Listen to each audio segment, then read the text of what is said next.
Students questions को पढ़ते हैं। क्वेश्चंस क्या दिया हुआ है, ये जेई का क्वेश्चन है और इसमें क्वेश्चन गिवन ही है कि स्कूटर एक्सलेट कर रहा है from rest for time t1 at constant eight a1। तो इसको एक बार आप पहले ड्रॉ कर लो, तब क्वेश्चन आगे पढ़ना। पहले स्टार्ट कैसे किया, वो रेस्ट से स्टार्ट हुआ, u0 होगा और वो एक्सलेट कर रहा है, मतलब वेलोसिटी को इंक्रीज कर रहा है। कब तक, t1 सेकेंड तक, मतलब यहाँ तक आने में आपको टाइम क्या लगा, t1 सेकेंड। और कांस्टेंट रेट से एक्सलेट कर रहा है, कितना से एक्सलेट कर रहा है वो भी दिया हुआ है a1।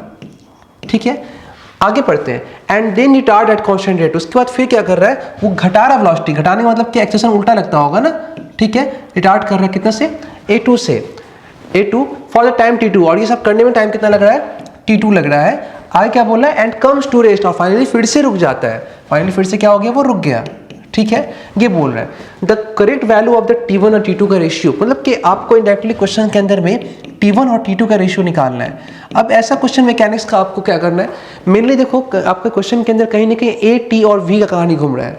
और a, t और v के लिए आपका एक ही इक्वेशन है, मतलब कि अगर आप बात करो यहाँ पर तो कंसेप्ट में सिर्फ एक ही फॉर्मूला घूमेगा, एक ही फॉर्मूला घूमता रहेगा दिमाग में कि v equal to u plus a t या माइनस a t। अगर एक्सप्रेशन होगा तो प्लस और रिटार्डेशन होगा तो माइनस।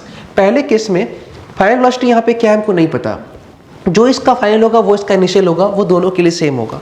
जस्ट मैंने ऐसा रिलेट कर लिया कि यहाँ पर v है, क्योंकि आपको टाइम से रिलेट करना है तो v को निकालना पड़ेगा, क्योंकि v को रिलेट करना है फाइनल वेलोसिटी। तो उस हिसाब से आपने पहला केस का फॉर्मूला आपने अप्लाई किया केस 1 के लिए।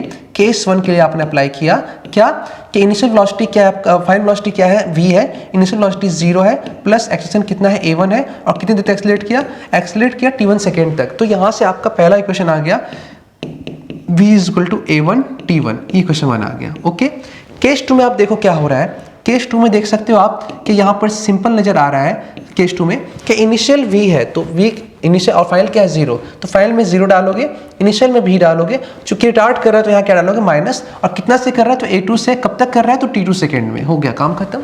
तो यहाँ से v का इक्वेशन आ गया a2 t2। ओके, चलो ठीक है, दोनों जगह से भी क्या होगा, सेम होगा। तो इसको आप लिख सकते हो बच्चा a1 t1 is equal to a2 t2। Therefore t1 by t2 ratio पूछा था ना, तो t1 बाई t2 का रेशियो आ गया आपका a2 बाई a1। ठीक है, ये आपका आंसर हो गया। ये है आपका answer, option number C. Option number C. Hope है अगर आपको वीडियो अच्छा लगा होगा और चीज़ें समझ में आई होंगी तो वीडियो को लाइक कीजिएगा और मेरे चैनल को सब्सक्राइब कर लीजिएगा प्लीज़।